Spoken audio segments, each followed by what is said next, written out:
Good morning, everyone.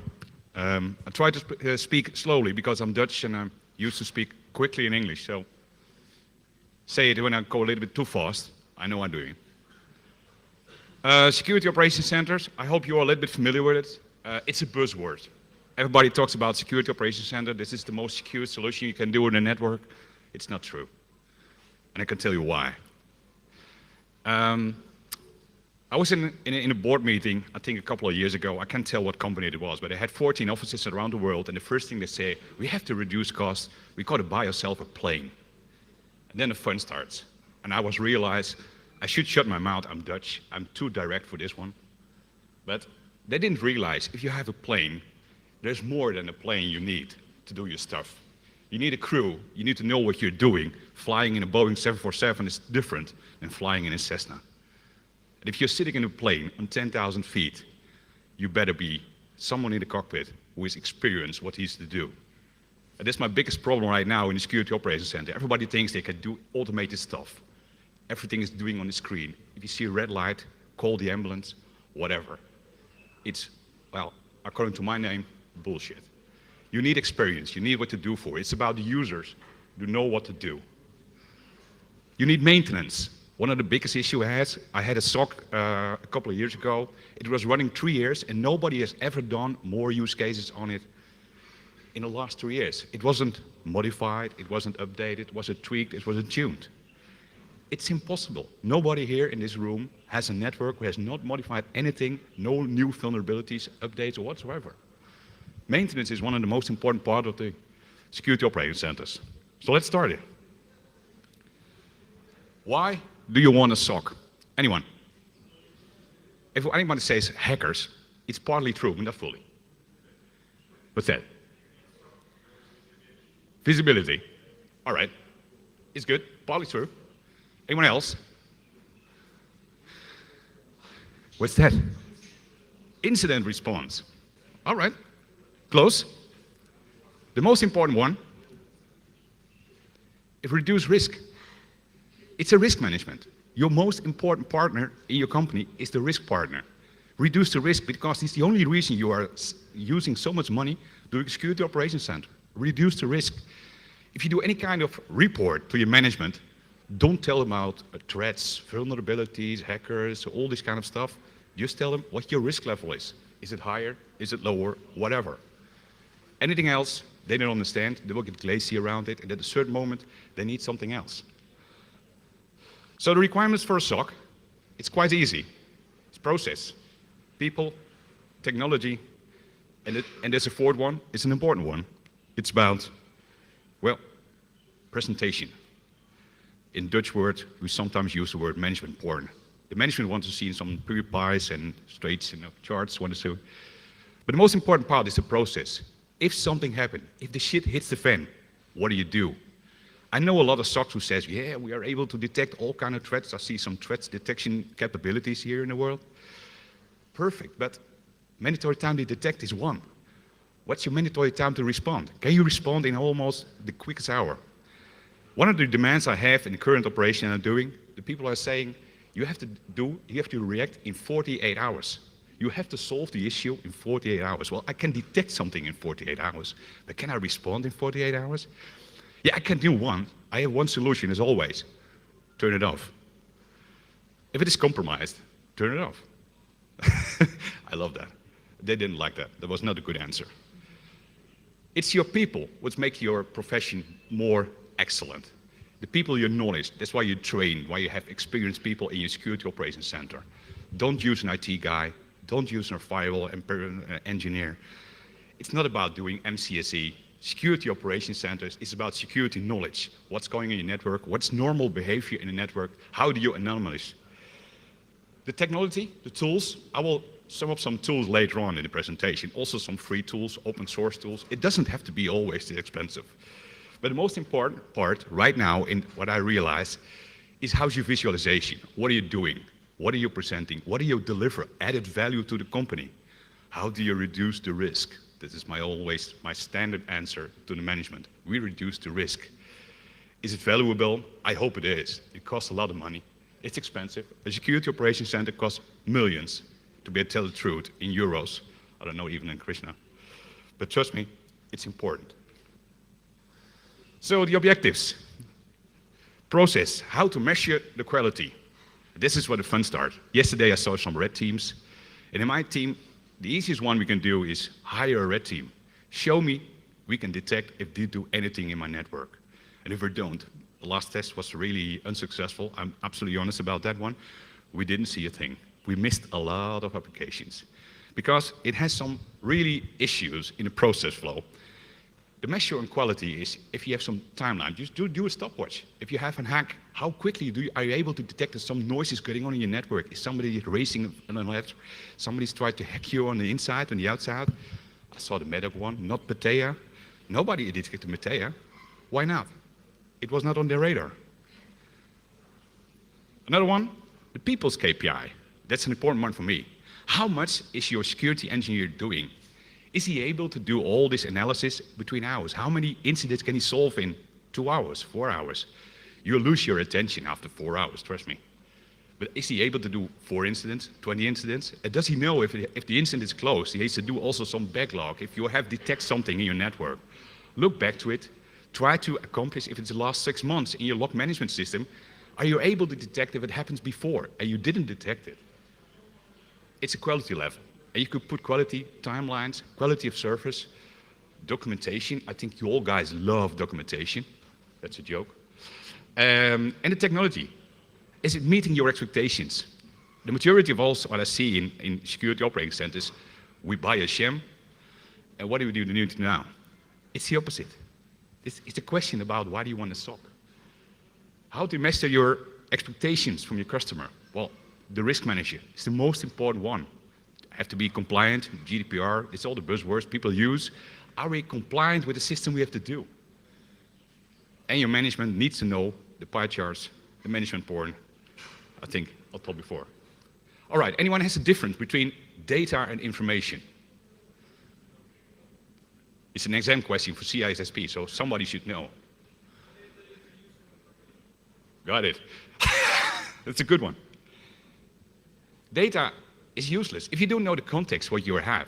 Because I had in the past all kind of IT departments says, I'm going to send you some data, you can do your stuff. What? What is it? Is it important? Is it the risk level? Is there an owner? If something happens, can I forward it? What to do about it? Big data is therefore, it's a buzzword, useless. Don't collect all kind of use cases. Don't do it. If you go into the technical SOC, you can see about the computer, it's a big data platform, like Hadoop, but a couple of things more, of course. They're commercial software. And you do all your scalability in compute. How do you deal with that one? How do you want to deal with all your data? So the best thing you do is collect all your information. If you want to collect everything, do it in your log management, but only use for a SOC your security logs. You have your log management, that you do your analysis. Well, backlog for the last 6 months, it's your cold data. But don't use your all your log data in your SOC. It's an enormous amount of the data. Your database will absolutely be scrutinized. And you can't do an interactive query. It's impossible. I've seen all those CM applications struggle with all those big databases. Unstructured data, one of the biggest issues we are working with. Scalable streams. Be careful what you are streaming in, all these vulnerabilities, all these assets. Real-time search is very important, and I prefer to do it with Kibana instead of all the CM applications, and Kibana is free. The only thing you need for Kibana is doing the parsing and getting all the data in your database. And then the next thing is do your search. What happened? What happened 2 days ago? What happened 6 years ago? Then you know what is normal behavior in your network. Use someone in the organization, you have your counterparts, the owner of the data, what's normal behavior in your network? Data access control. Well, I'll do some tricks later on, how you can easily put some sensors in your network. And then you go to the real-time alerts. That's the nifty stuff for people doing the SOC always. We have 200 use cases. Big boy. Are they useful? Because I see in 30 use cases, I call them the demo use cases from our side. It's crap. They don't detect anything useful for me. You have to make your own use cases based on your organization. No use case in any organization is the same. So if you want to copy one of my use cases, feel free. Send me an email, and you can use it as inspiration, but it's about your risk. What's important? What's important for protecting a car is a totally different answer than what's important for a bank or a financial institution or a military organization. And I worked for the military organizations, I worked for the banks, I've seen them. And everybody has different demands on that one. Data correlation. That's a really fun one. I've seen use cases. We're getting all these antivirus messages from the enterprise and antivirus system. They collected, and everything was getting out of the antivirus was presented. We got a new event. Yeah, but what's the intelligence? I could have looked on the enterprise engine as well. Just making it easy is a very expensive solution with that one. Your rules and reports, your use cases, is a crucial one. The predictive modeling. What do you predict against the organization for? What are you afraid for? And that's the biggest question. That's why I started with, why do you want a SOC? If you don't know why you want a SOC, don't do it. If you don't have the people on board, don't do it. Do an MSSP or something like that. In the Netherlands, I think we've all literally learned some lessons. I think all those companies started a SOC 4 or 5 years ago. Well, they paid me well, but it's useless. If you have an organization of 4,000 people and you have a SOC with 10 people, 24/7, it's massive. User interface, applications. Well, I'm not going to tell you have to work with QRadar or ArcSight, Splunk, Logpoint, or Logarithm. I have my preference, but it's more about how I used to work with. It's not about what's the best application, because one pilot can fly a 737 and one can fly better in a Gulfstream. It's just a matter of experience, taste, and whatsoever. What kind of information you're going to collect in your CM application? Actually, everything who creates logs. And that's one of the reasons I think if you have an environment with a SAP system, you have an environment with a lot of mail servers, databases, CRM, cloud solutions. All right, if you know this, then look for an application, for a CM application, who has the ability to automate parsing. Because parsing is a hell of a job. It takes a lot of time. It's useless time, because you need so much time to create a parser and how you would use these parsers in a good use case. Only collect those logs you're going to use in a use case. Don't collect logs because I want to have the logs. And I had one of my fetish in my team in the past. He was collecting everything. He wants to have all your mobile phones. You want the logs. You want to have the MDM services. He wants them in the logs. And I said, come on, dude. Our biggest problem is not our mobile services. Our biggest problem is the financial systems. Do you want to have some endpoint solutions? Well, it's complicated, because somewhere later on, I will talk about the budget again. If you want to have your endpoint solutions, if you have 19,000 users, like we have currently in our network, then the management said, well, we don't need to have all laptops. I don't care. It's a matter of risk. Do you want to do this risk? Yes. Do you accept the risk? Then it is. I'm not responsible. The business application services. An easy one. If you have an application, what is crucial for your organization, monitor at least your access right. Who is logging in? Who is abusing the log-on services? Who is using some names on the wrong one? And just create some fake names. Put names in those applications. Call them admin, sysadmin. Think about some nice QZ words. And then look if some moron is clicking and try to abuse it, because it gets an alert of it. It's the easiest alert you can do. They call it the yellow canary. Active Directory, DHCP, DNS, all useful stuff. I think OpenDNS was called already in this call. And firewall. But if you have, there's a question for that one. I've done this before in college, where I was doing some guest speakers and guest teaching. And one of the questions I said, we got the signature received from an attack from North Korea. Tell me, where do you install that signature? In your firewall, in your IDS, in your sham, in your VPN? Please tell. Anyone? It's really quiet now. You got your signature, North Korea is still an enemy. It's trying to attack you, make it Russia, whatever. Where do you put it? In your firewall? In your sham? In your IDS? All right. Let's do it everywhere, because your threat is everywhere. If you do it on your firewall, you think your threat is always from the outside. And that's not true. A threat comes from the inside. I think Medoc and NotPetya showed us that the inside can also be a threat. So do it on the IDS, do it on your shim, do it on or your VPN services, know what is in it. Because if you can't detect it internally, why would you detect it on the port? Because your threat is not always from the outside. If it passes your firewall via a VPN, we cannot do anything about it until you do something like deep packet inspection, you do your interruption on VPN. Sometimes it's possible, sometimes it isn't. It's complicated, but how you want to detect these kind of threats, that's a risk. What are the tools we need? Not just sham. A SOC has so many tools. If you look to the log management, this is your biggest trunk of data you collect. I will share the slides if you want to. Log management is a crucial one. That's where you collect everything because you want to do your search. Even your guys from IT should have access to the log management. Do your analysis. What happened in my system? What happened in my firewall? Is something being compromised? Was it compromised 6 months ago? That's why you have a retention period from your log management system from 6 months until 12 months. And I normally say 12 months plus 1, 12 months cold data, 1 month hot data. You want to do your query and your analysis on. If you look to your sham, how to automate the detection. Automate your detection. The biggest threat, don't talk about artificial intelligence because, rather to my understanding, no one is able to do automated and artificial intelligence or security monitoring, but you could do machine learning. If something happens before, automate it. Don't do it handily, don't wait for it, and if some false positives are in your network, automate it, tweak, tune, and make it better. Because if you have the false positive again and again and again, you are annoying your customer. I'm going too fast, guys. Just say it.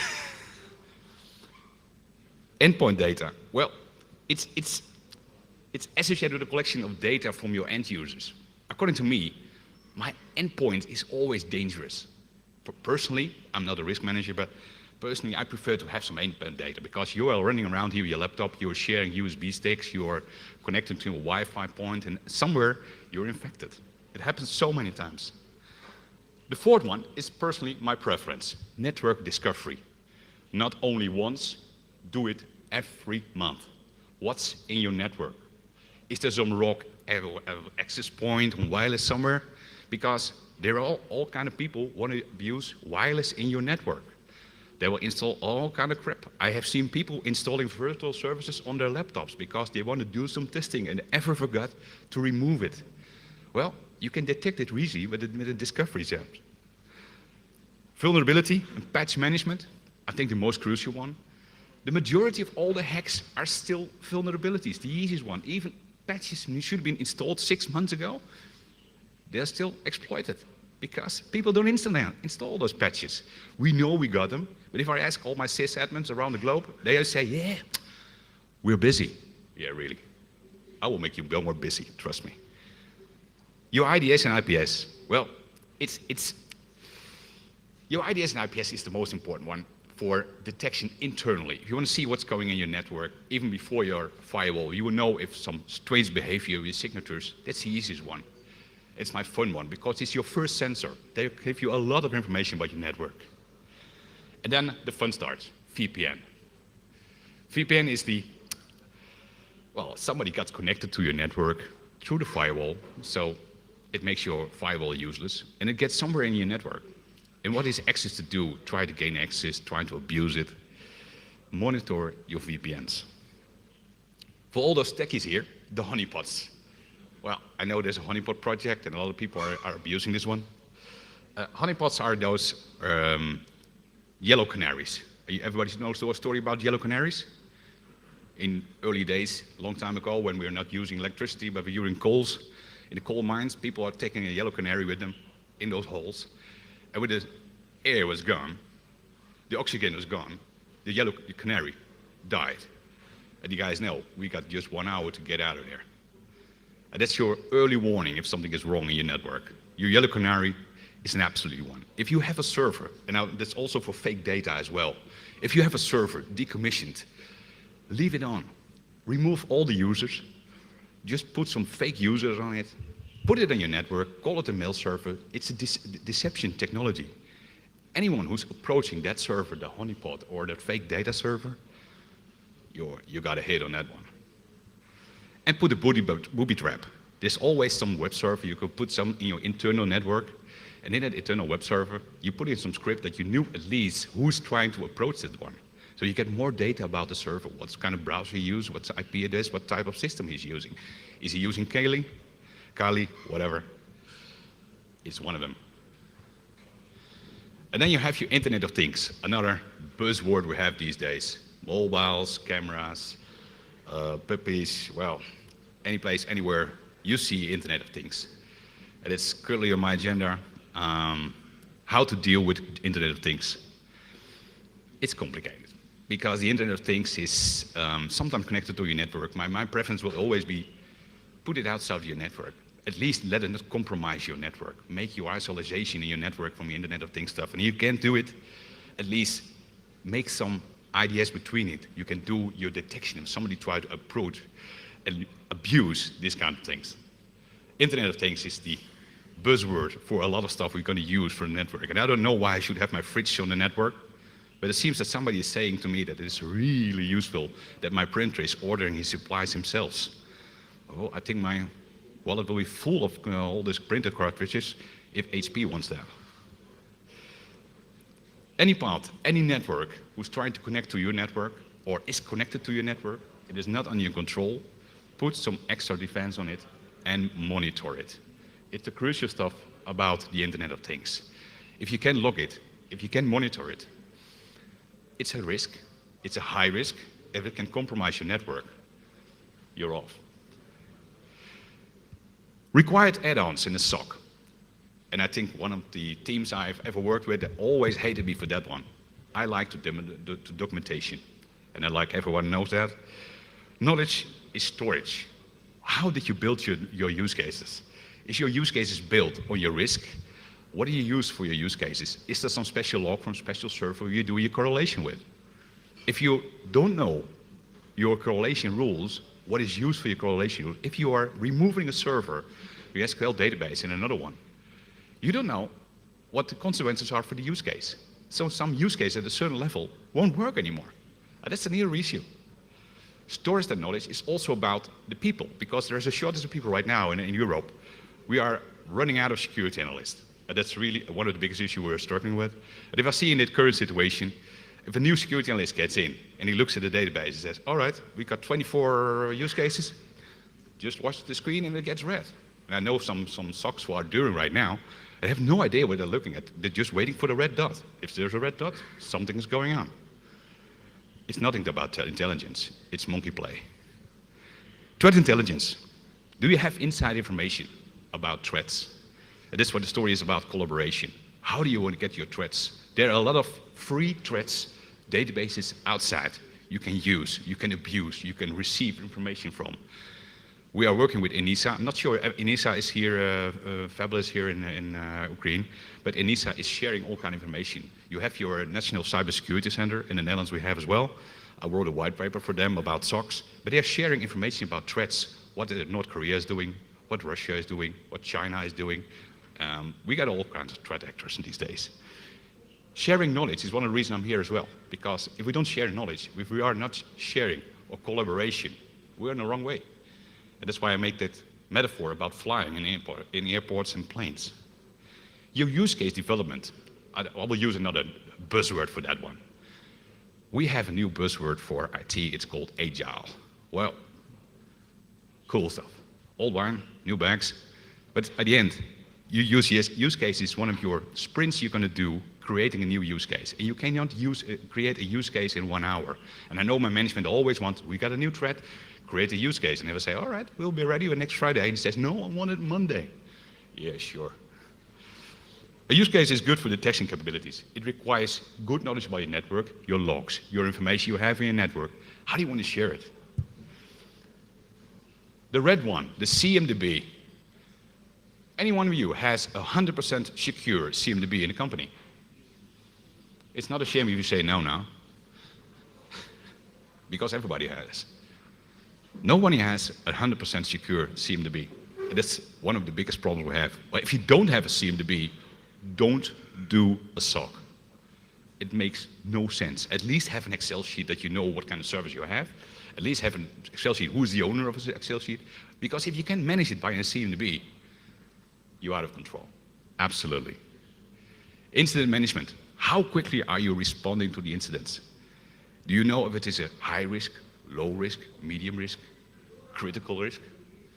That's why I still have my phone on, because if they're a critical risk, they're going to call me wherever I am in the world. But they only call me once a month these days. Incident management is a crucial factor. How quickly are you able to respond? How able are you quickly to demonstrate what is on it? Who is the owner? Should you turn it off? Should I modify something? Should I close some ports? What is possible, what isn't? What from a network level, from an application level? And how are the connections between all those servers? Because I turned down once SMP because it was some tricky stuff about WannaCry. It worked for 4 weeks, and then somebody turned off the proxies to do a restart, to do an update, and we lost a lot of connections. Well, it was funny for me, so I can update my C and the B, but they didn't like it. It was not the most popular one.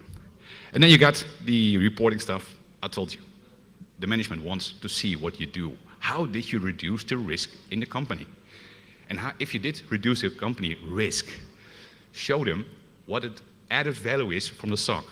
Because I always do a prediction. I do a project in a company, and always doing the prediction, I write an envelope, put it in the closet, I said, open it in 1 or maybe 2 years. It depends how the management is. And after 1 year, 2 years, they always said, all right, what do you predict? We got discussions about budget, always.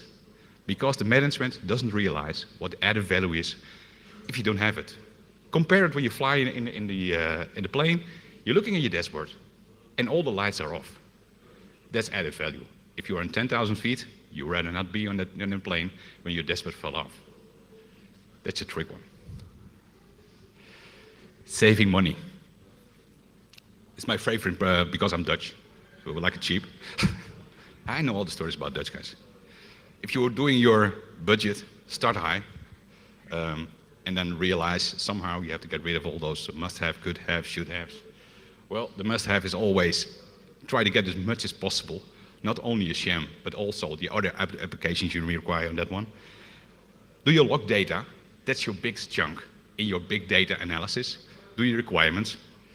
And then your security log data, be very specific about it. What do you need? If you have no use case for security logs, don't collect the security logs. It makes no sense. Reuse your log data. If you have a security logs from your Active Directory, you can make 4 or 5 use cases out of my head immediately based on that Active Directory. It's better to invest in use cases around the same security logs than collecting new security logs because you demand more secure logs for a use case. It makes no sense. Threat intelligence, they're a commercial one, they're open source one. It's a matter of taste and it's a matter of convenient, but expensive. But it's required. Without threat intelligence, you're looking out in the dark. You think the same situation now is the same as 5 years ago. Well, I'm 10 years now in security operations centers. It isn't. In my experience, we are confronted with a lot of new issues. I can tell you all about that one. And what the most important one is about the collaboration. I'm working on an international level right now, global. I have security operations centers. I have managed 3 security operations centers around the globe, flying around, a lot of air miles. But the biggest problem I have is, are people really working together? Is somebody creating a use case and another one's looking to the screen and says, yeah man, why is it on red? Is it the risk? Is it critical risk? Your collaboration is also from the outside. Find some companies around you who are using a security operations center or doing your threat analysis themselves. Talk to them, exchange, because they're all kind of forum. People are exchanging this kind of information with each other. There are threat actors, there are IP addresses, there are viruses, ransomware. There are always threats and signatures already you can implement somewhere in your network, on your CM, on your IDS, on your firewall, whatever you are. Use them and abuse them, because that's how you do it. Do it in honeypots as well. Put some signature in. If you don't, you're out. And the last one, the red one, automate your detection. Because the more you automate, the less security analysts you can have in your SOC. That's one of the things I'm seeing. I worked in a SOC. We had 12 people in every SOC around the globe. So we had 36 guys around the globe watching all the screens because there was no automation. They're currently running now with 6 guys in monitoring. It's still a big network, but If you don't automate, we are IT guys, and sometimes the people in the SOC forgot they have to automate, automate, automate. If you have threats and vulnerabilities, feed them in automatically. You can make your choices if you're going to use it. If you have security logs, you want to have a real time, automate. If you have new systems, automate. Do it automatically. Every system you roll out in your system, let them automate, forward the logs to your log management. And your SOC is going to use the security logs out of your log management. That's the easiest part you can do. If you don't automate, you're out of business quite quickly. I'm on time, all right? How to save money more? Everybody knows all those big screens where you're in all those SOCs. I think everybody has seen all those sexy security operations centers, big screens, book part. The biggest one I've ever seen was in KPN. It was huge. You can really, the nice movies over there. But they're expensive. And the first time I did some, for the budget, I did a request for a big screen in our security operations center. My boss sent me out and said, all right, just give me a ballpark what it's going to cost. And I said, well, it's 750K in euros. And he says, well, you have one option. Leave your keys and your badge on the web table and you can go if that's really the price. So we did something different. We bought some Raspberry Pis. We downloaded some software from Pissingnage. You install it, and we did some dedicated monitoring on the screen. I think it's almost 20K instead of 750K, so we saved a lot of money. It's an open source tool, you can download it, you can write it down, you can download the slides, no worries. If you use an IDS, there are a lot of good IDSs out in the world. Personally, I like Suricata. It's a nice one, and it can be connected to your log management system. Because if you're going to do some log monitoring, I personally use ELK, Elasticsearch, I'm lost, Logstash, and Kibana. And the Kibana user interface is pretty cool. You can directly search in your database if something is in it. Suricata is directly linked. You can even download the full ISO with Elasticsearch, Logstash, and Kibana together with Suricata, and you put it on your network, and you have some log management. Collect all your logs in there, and it's up. You have some log management. You can do your investigation. There's also IDS Bro. It's more complicated. It has more possibilities, but there's also some issues about how to deal with it. And you need knowledge about this stuff. It's not something you install, turn it on, and leave it there for the next 3 years. That makes no sense. An IDS, like Suricata, like Bro, like Hoxilla, needs maintenance. You need to update all those rules in the IDSs. Maintenance is the key thing in a SOC. Maintenance is the key thing in doing your IDS systems. If you don't, you're off. Detect the rock access points. Easiest one, Kismet. I think all the hackers here can tell you about that one. Do your discovery on your network. Is somebody using it? Get it, put it on screen, get rid of all those people. Big data, well, everybody's a little bit aware with Hadoop. Yep. 5 minutes, wait. Talk faster. Careful. There's even a CM with OpenSOC. You can do OpenSOC. There's OpenSOC software around the world you can use. There's all kinds of intelligence. There are forums. And all those people will think, well, I can better do it with Splunk because it's cheap. You can do a smart amount. Yeah, that's true. But as soon as you get Splunk, you pay per megabyte you store on the disk. So at the end, I'm not sure Splunk is the most easiest one. But if you start with log management, Splunk is a good one. At least it's your first lessons. But there's also a big group, people of users, who are sharing information about that one, also about OpenSOC. Do your investigation. Well, Elastic Honey, there are a lot of honeypots. I think you even know more than me do. Since honeypots is one of those things you do in the evening nights. Sometimes I spend 6 hours at night how to do something with honeypots, thinking about what I'm going to do about that one. Because honeypots are my first sensor. There's something with queues in my network. Threat intelligence, Stix, Taxi, is open source. You can use it, abuse it.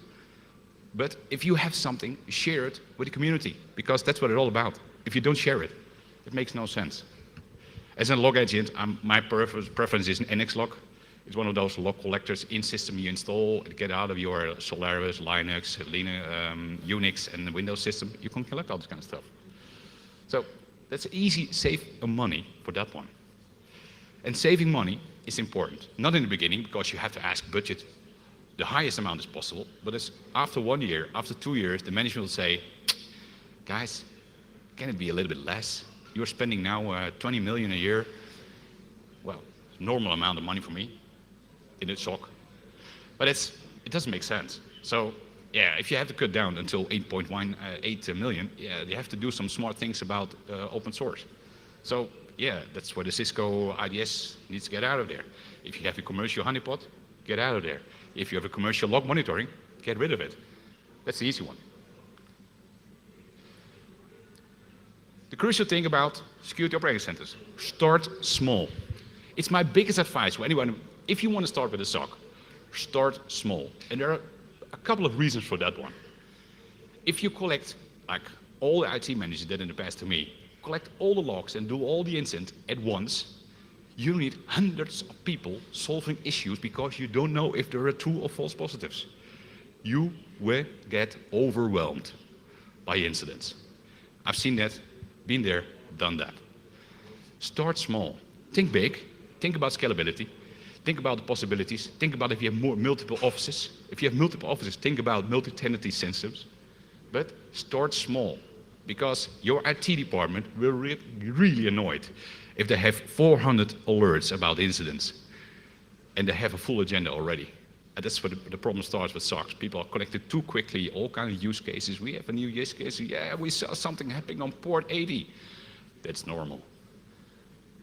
If you think big, think about scalability. Think about your database. Is your database able to do this kind of amount of data? If it can't, if you don't know the amount of logs your systems will collect, do your analysis. Do it up front. But as soon as you roll, there's no way back. Or start again and do the investment again. And grow fast. And grow fast. The agile way, Scrum or whatsoever.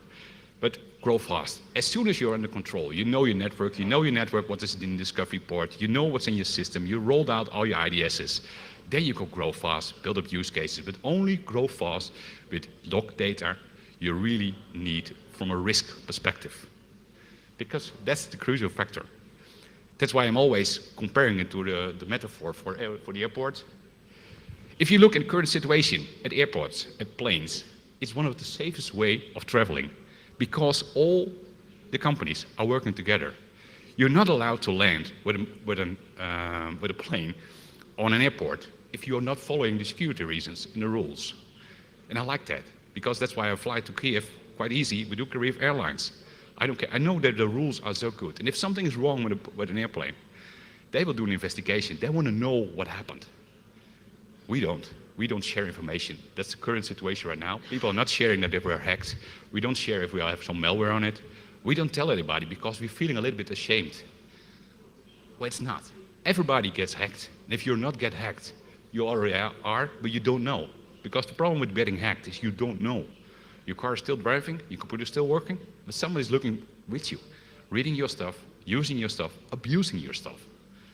Getting hacked is not a shame. It is one of my biggest fears I have when I joined this conference. The first thing Vlad asked me, can you install TeamViewer? Really? It's a struggle against how I deal with security. TeamViewer is a crappy ass. I didn't. If you ever think about a SOC, think about a plane, think about an airport. It's not about buying a plane. It's about knowledge. It's about people, intelligence, experience. It's investment. And if you can't do it, realize that if your SOC flies on 10,000 feet and all system stops, well, you need some underwear. New one. All right. Last one of myself. What I've done, where I come from. In the last 10 years, I did a couple of things. Started my own company, security company. Sold my shares for the first one in 2015, I believe. We set up one of these MKB security MSSP centers in the Netherlands. Sold that one as well. And I worked in ING SOC in Czech Republic. I worked at AXA in France. I worked at Thales in the Netherlands and France. Swift in Hong Kong, Washington and the Netherlands. Heitink, well, a lot of them. I think I still forgot someone. I think I forgot Philips, but whatever. I've seen them. Big one, enterprises. And everybody makes the same mistakes. That's the fun part about my job. That's why I love my job. That's why I love to travel around. work with the people, because it's always the same mistakes. As soon as we start, they don't realize what's going on. They have no clue. And if one of these companies said, collect it all, Bert. I'm not interested in your story about think big, start small, start now. I said, all right, how many security incident managers do you have? He said, 2. Really?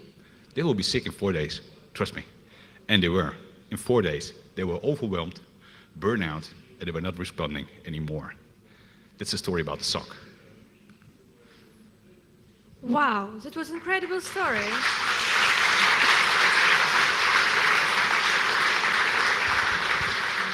Like, you know, the full checklist, what people need to do to create their own SOC.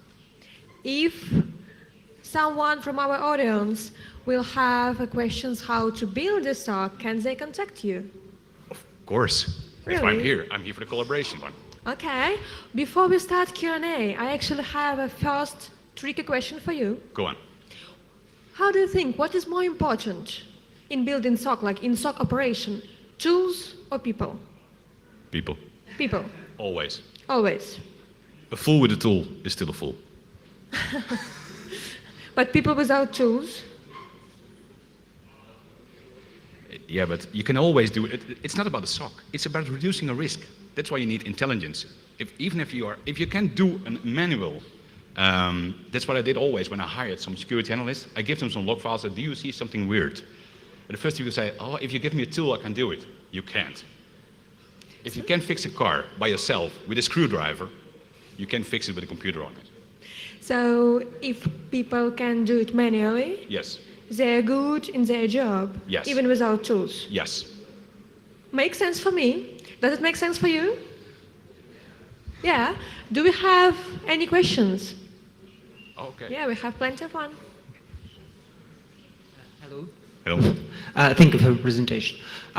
Short question.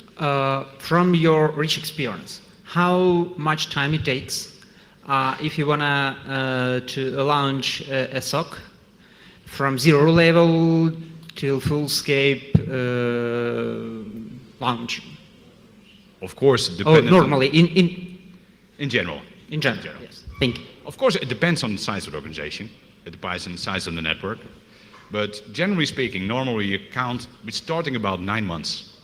And I always say 9 months. And an older management guy says, I want to do it in 6 months. I always say, if you want to give birth to the child, talk to the women. If you hire 2 women, it's still 9 months. And that's what it is. That's reality. And I had the order to do it in 6 months now, and we're already in month 7, and we're still not done. That's what it is. It starts with 9 months. It's collecting, discovering your network. What's your most important risk? What is in your risk? What are you afraid for? What keeps you awake at night? If you don't know there's risk, don't do it. Because it's about threats, it's about risk. This is why it's different for every company. If it is a large company, if it's a global rollout, it's double. But if you have to do the exercise before, you know what's in your network, standardize your systems, standardize your IT department, standardize your IT components, because don't use all kind of fancy stuff. I never connected a Huawei firewall to a SOC. And there was some company using high Huawei that said, come on, get rid of this crap. I want a normal firewall with a normal log file. I once connected a firewall from Poland, and it was all in Polish. Well, I think you understand, but I don't. It's encrypted for me.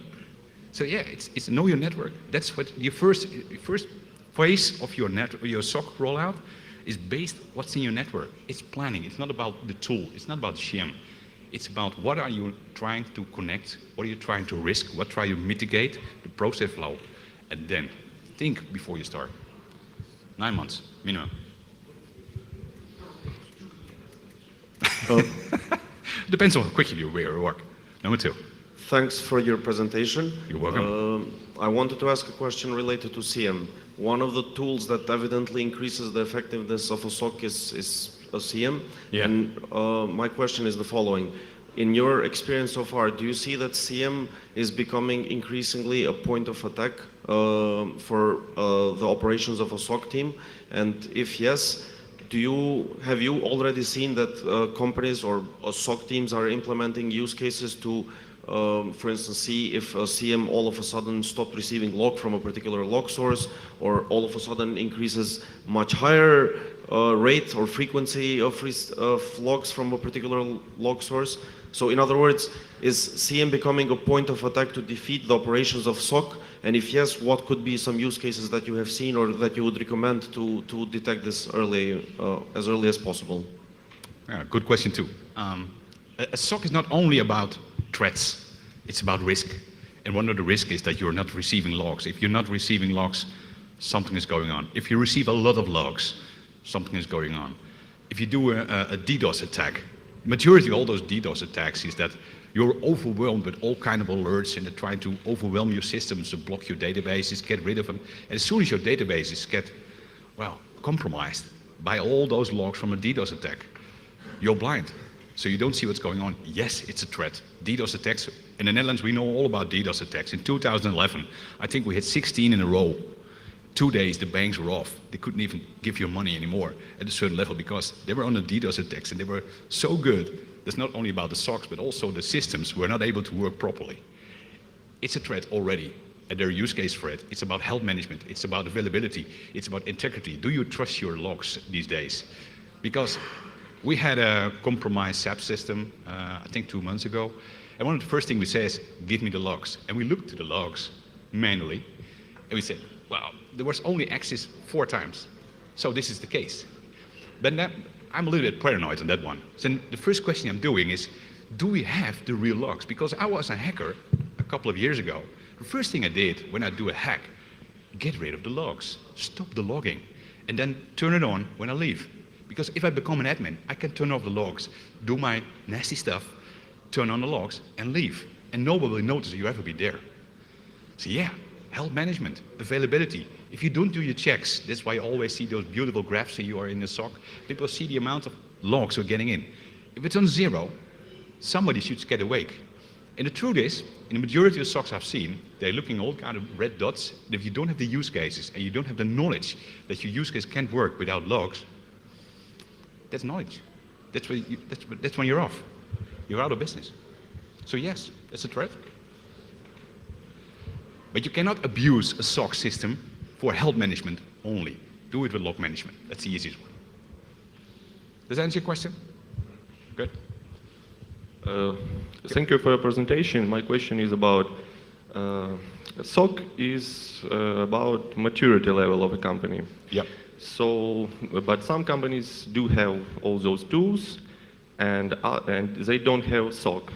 Could you please name your top 3 or top maybe 5 tips that that says that company's maturity level is enough for SOC, for building a real SOC?